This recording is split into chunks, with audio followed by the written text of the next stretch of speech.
ନମସ୍କାର। ଆଜି ଆମେ ନାପିତର ଆତ୍ମକାହାଣୀ ବିଷୟରେ ଜାଣିବା।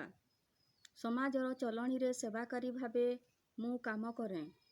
ଗାଁ ଲୋକେ ମୋତେ ଭଣ୍ଡାରୀ ବୋଲି କୁହନ୍ତି। ମୋର ନାମ ଦୀନବନ୍ଧୁ ବାରିକ।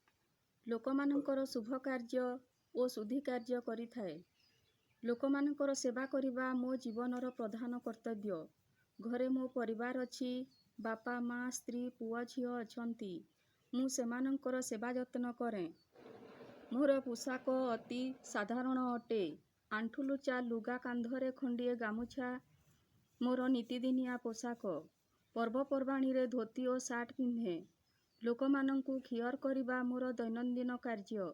ଦୈନିକ ସକାଳୁ ଉଠି ନିଜର ନିତ୍ୟକର୍ମ ସାରି କ୍ଷୀର ବାକ୍ସକୁ ଧରି ଖିଅର କରିବାକୁ ବାହାରେ। ଖିଅର କରିବା ମୋର କୌଳିକ ବୃତ୍ତି।